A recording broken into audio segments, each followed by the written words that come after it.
Yeah, I'm Peter Jones. Well, sorry. I'm Peter Jones. So I head up local sales for Premion. We're a performance-based CTV and OTT ad platform. We will do a little bit of kind of polling the audience, but first, Frank, why don't you tell us about the agency you co-founded, kind of the verticals and kind of the brands that you focus on. Sure. Frank Vertolli, co-founder, managing partner of Net Conversion.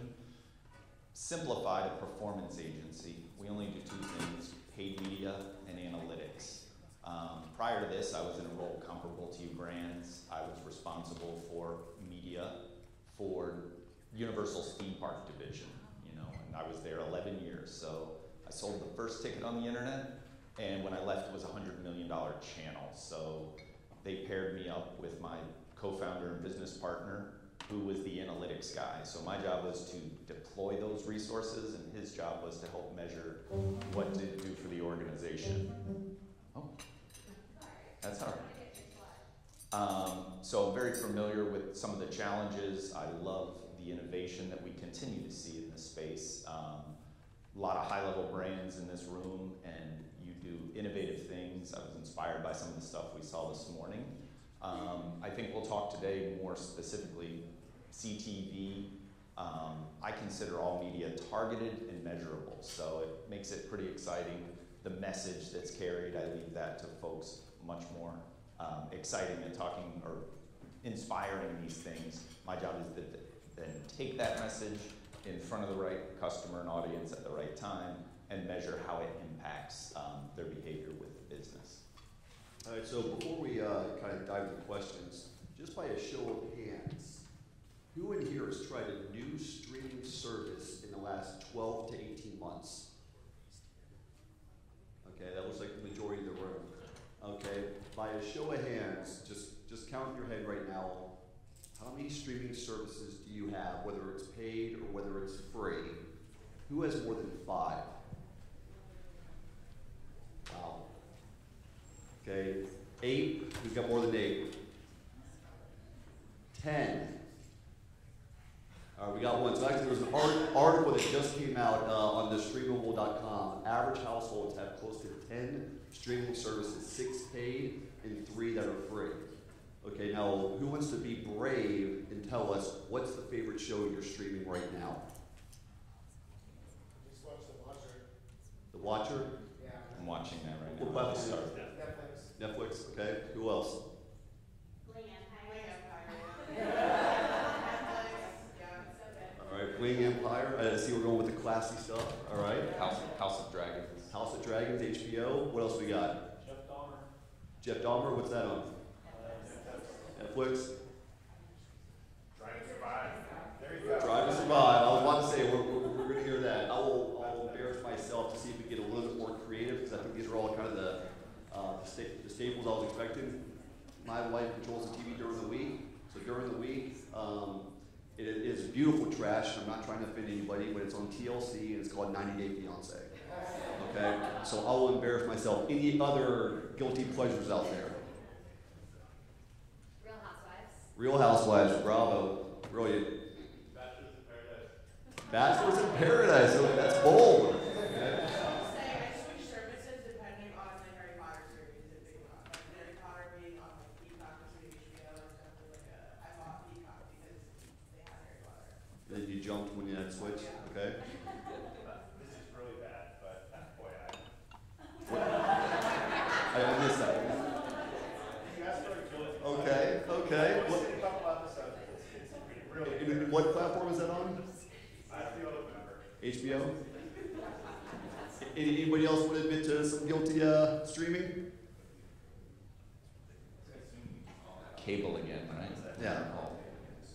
So I appreciate the participation. The whole purpose of this exercise was, we just named probably, I'd say, 5 or 6 different streaming platforms, right? So as our consumer behavior, as the market gets fragmented, as it gets crowded, it's harder to find those consumers across all the different streaming platforms. Now we have up to 10 streaming platforms in our household. So to Frank's point, it's almost like we have cable again.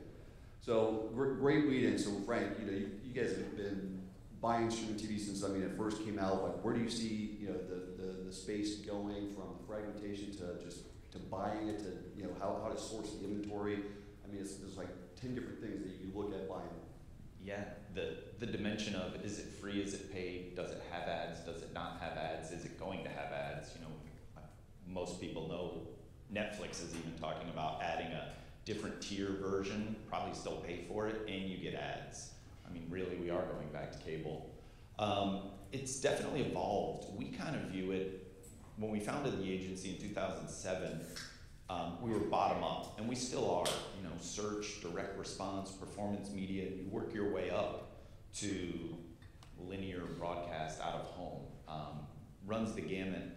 But really in this space, I think what we've seen evolve is targeted and measurable, meaning you're targeting your specific audience, not just because of the show they're watching or the platform they're on, but the other behaviors that we can glean from first and third party data. So you're targeting the specific audience, and that's where I see it continuing to evolve. The challenge is the fragmentation, inconsistency in what, as a brand marketer, you're able to measure. You know, it doesn't help you deploy at scale if all your data is scattered throughout from different third parties. You have to kind of gather your own data. So while it is exciting and it offers more tools in the targeting and measurable space than ever before, it becomes very challenging at scale. And what are some of those targets? What do you see? What are some of the brands, like what are the popular targets that you see brands using? Personally, we acted as an extension of the team. A lot of our clients are in the travel and tourism, sports, entertainment space. We have healthcare now.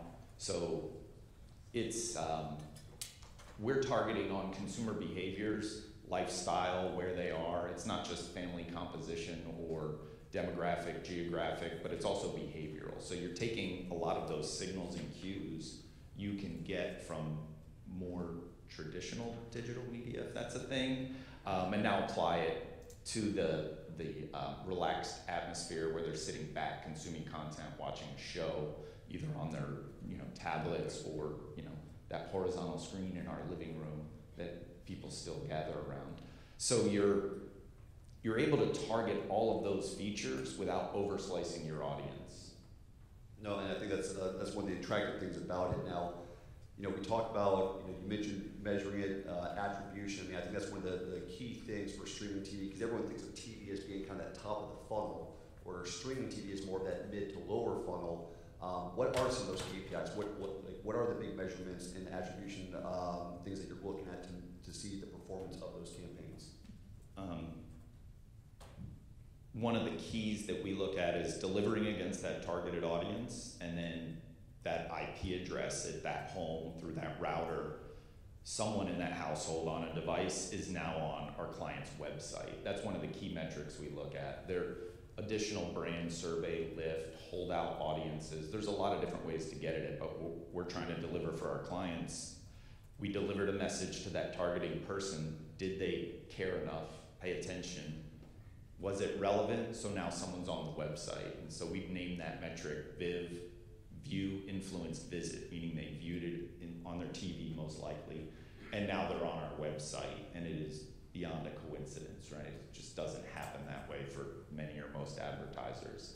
So we'll optimize on that, on VIV, and then there's a deeper metric called engaged VIV, which is more than one page view where they visit a pricing or product page. And so we use this not as an end-all be-all of here's what my media generated, but it's a way to optimize different audiences, different markets, different product categories. So really VIV and eVIV are two of the key metrics that we utilize. We also do it here with Premion, but we spend a lot of money. We spend $200 million a year on ads and help our clients measure that over $2 billion in products sold, which is bottom line. Less mission from this morning, more about selling product or engaging consumers, satisfying needs. So connect the dots real quick. So is everyone familiar when you're streaming TV? So it's not a clickable media. So you can't like fat thumb it and accidentally hit the website or go and you see higher bounce rates. But no, someone actually sees that ad on your TV. You have to physically remember the ad, recall it, go to another device in your household on the same IP address, and that's how you're connecting the two. Correct. And my point was going to be, I'm here with Premion, who's a great partner in the measurability space. one of the reasons we utilize them with our partners.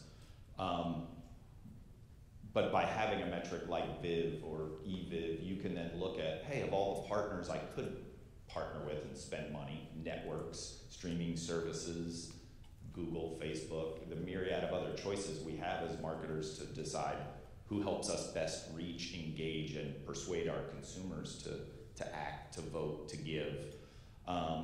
Now you have this benchmark across partners, not just with your consumer, across audiences or across product categories, but across places to go spend our limited budgets. Who's performing better, who enables me to optimize, refine targeting, messaging, everything else. So KPIs are critically important. Absolutely. So give us an example of like a recent like success or like a big outcome you got from the campaign. Like where was it before the campaign, or where was that in the campaign? We did prep, but I'm trying to think of a relevant example and reading who's in the room. I guess one recent one, we work with Cars.com. You guys are probably familiar with that. Automotive's gone through a crazy recent phase with used cars being sold for more than they were bought for just a couple years ago. I think that's kind of turned, recession notwithstanding. But Cars.com, their goal is to get folks relevant and interested to their website. They monetize traffic, leads to dealerships, ad network, all kind of things. So their key KPI is getting people to the website engaged. We deploy through Premion and others, connected TV, as well as many other channels. So going out and targeting auto intenders, people that the data folks, whether it's Google or credit card companies, everyone's got auto intenders as an audience, but really taking Cars media, deploying it in CTV against auto intenders, and then seeing who comes to the site, who fills out, dealer submissions or others. And we were really able to take their, a lot of us look at traditional metrics, total addressable audience and, TRP. We still look at those things, but it's really about what is the cost of getting someone engaged at the website or beyond. And through some of these initiatives and targeted campaigns, able to just take the cost, and you're looking at sub $2 getting people to the website to fill out a form, less than $1 to get them to the website, less than $2 to take a desired measurable brand action.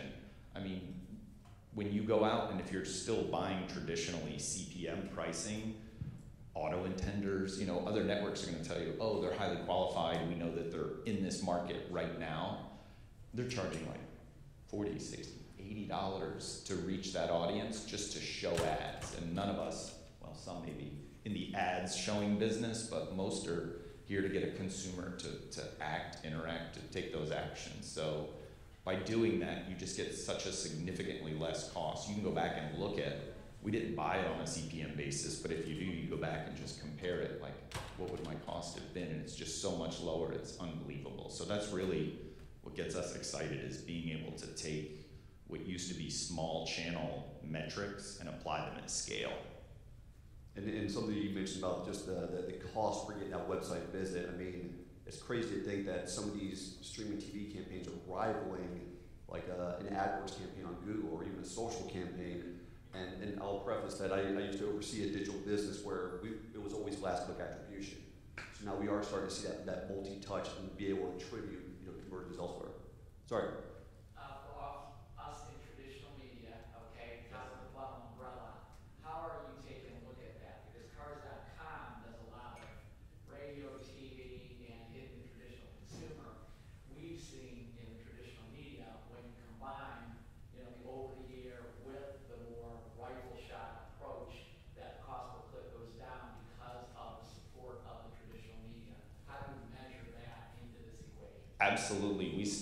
Some of my clients prefer outdoor. They love seeing a giant billboard in Times Square. It's like, that is not clickable.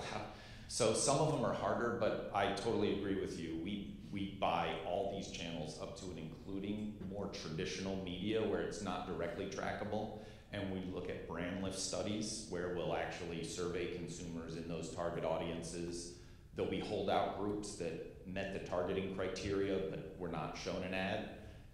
How do they respond differently? And you look at the lift and you can quantify it. There are holdout markets where you'll take a cluster of DMAs and 2 of them look the same, but we hold those out just for a finite period, a few weeks, just to see the different lifts. So then again, you can, apply, say nationally, this was the quantifiable lift nationwide based on what we saw from these comparable but holdout markets. So there are ways to absolutely still measure. I mean, my business partner was here. He would say we're an analytics company that deploys media. I am the media guy, so I say that's reversed. But we argue after 15 years, still argue about it. But we're always trying to measure, and there are more and more innovative ways. And it is absolutely true that stacking that more traditional media with your targeted digital, whether that's CTV all the way down to brand clicks, paid brand marketing, the full stack is the best way to do it, and it's really about measurement. Now that's where you get it more into the science, data scientists, we all have those on staff now, but it's an art and a science, and you have to be able to deploy and then measure how it happens, and there's no single source of truth when it comes to the full stack.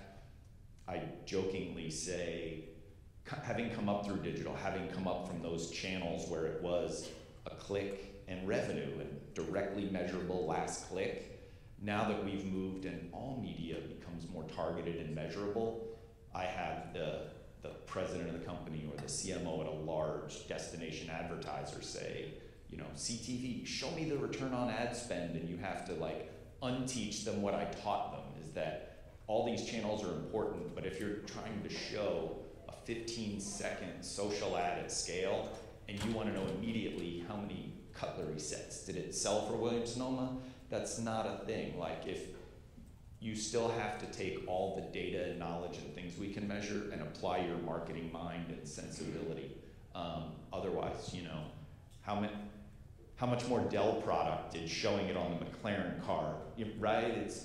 You can't just draw a straight line from all of it. And we created this problem. We showed them, oh look, direct action trackable. All of it doesn't work that way, but you still have to model. Thank you for still reading. Yes, yeah, no, absolutely. No, absolutely. So last question I'll poll. iPhone users in here? Okay, good amount. Who here is hitting, whenever you get prompted, allow app to track across other apps? Are you guys hitting no, or are you hitting allow? No. I'm in the industry. I'll say we're marketers, right? Yeah, we're brands in here. see what they're should be doing. hitting allow.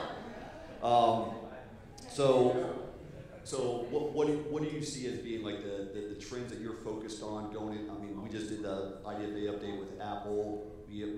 Google will eventually make up their minds on when they're going to phase out third-party cookies. What are the trends, and what do you think you need to focus on, in the near future? One thing. If you take anything from this part of the day, take one thing. I was talking about this prior to global pandemic. Pandemic took a little bit of priority for all of us, surviving both metaphorically and actually. But first-party data, you have got to build your own relationship with your customers, understand who they are, and not just generally, but specifically in an ongoing manner. First-party data is the end-all, be-all, and most important thing that should be on your minds. Whether it's Apple versus Facebook, and it's not really versus, but they make a change, and it takes another company out at the knees. And TikTok, more and more search on TikTok. Google's probably not excited about that. They are in a war for who has more data, and they're trillion-dollar companies because they have data. You as a brand, whether it's organic, social, or paid ads, or CTV, if you always have to go through a gatekeeper with better data to reach your customers, it's an arbitrage system. You will pay more and more, and they'll give it to the highest bidder. They're for-profit companies. The more first-party data, the better you know your customers, the more you can activate against it, the better you'll be from a competitive perspective and service perspective and viable perspective for your consumers. You're going to have to use those gatekeepers, but you need to continually build your ability to measure and know your customers and reach them in profound ways. So first-party data is the most important thing, and the second most important thing, and the third most important thing. It is the new currency. It really is. And to your point, when you're talking about these big tech companies that have unlimited resources, and I'm not picking on anybody, but they are building out more on the data as opposed to, if you think, an example, YouTube TV. Any YouTube TV people in here? They have 5 million subscribers nationwide. Just 5 million. And that's Google backing them. I mean, Amazon, who's got a Fire Stick in here? Fire TV? Okay, anyone watch Freebie? IMDb TV? Not one person? I think is that a pity nod? But again, Amazon, they got tons of data, but with all those unlimited resources, they haven't even broken into the streaming space yet. Now they are picking up NFL football and they're going after MGM Studios and stuff. So like even the big tech companies are not even there yet. So as brands, as marketers, I mean, to his point, I mean, there's so much fragmentation. You know, building your data, your first party data is going to be the new currency next year. Okay. Next year. Now. Sorry. Sorry. Listen to him, not me. Anything else in the CTV space that you see evolving next, say, 6 to 12 months? In the CTV space, in the streaming platforms, or anything else you see? I see those changes we all have so many subscriptions. How do you as a brand marketer choose? You shouldn't have to choose, but how do you reach your consumers no matter where they are? I see CTV and just in general, more targeting and more measurability. I mean, that's how the entire space has evolved, and that'll be specific to CTV as well. Any more platforms coming out that we should know about? I think there's a lot of platforms. I think if there is an economic downturn, it's not financial advice, but if there is an economic downturn, I see consolidation happening where some of these are going to start to buy up others. And I don't know if that helps us as brand marketers, because then you work with one and have more scale, but at the same time, they have more market share. They can charge premiums. Right. So it'll be interesting to see how that evolves. A great example of that is everyone knows Discovery Plus, right? So that launched in January of last year, and within 6 months they were already talking to Warner. So within the next, I think they said by next summer, you're going to have an HBO Max, Discovery Plus, Warner new streaming platform. So that's just how quickly the space is changing. All right, last question, Lyndon. So what are you most excited about for the future, and who's going to win the race this weekend? Oh, wow. You do have a Dell table. I do know. I'm going to miss Daniel Ricciardo. Is that really happening? That's so sad. It was said earlier, Santo I think shared it at the top of the hour, was just that F1 story of getting behind it in Netflix. I was already a fan before, but became much more of a rabid fan. It taught me it's not just who wins, and it's not even who's on the podium, top 3, but from number 1 to number 20. So it is a bit sad that the decision's already made who wins this season, or it's inevitable, it's unbeatable, the gap to Max Verstappen and the rest of the field. But I'm excited to see who comes in second and how the team shuffling comes and all the new technology. Fascinating, my Twitter feed this morning, the last thing I read before coming in here and paying attention to the great sessions this morning was Will Buxton, who's an F1 announcer, talking about a new technology that changes the graphics on the car. I thought you guys were going to share that one by Dell. It was incredible and so serendipitous. I feel like these companies listen to us on our phones. There's no way I could know in advance I was going to be in a room with some of those folks, but interesting. Sorry, I started to ramble there at the end. CTV, just more targeting and measurability in the platforms and the changes.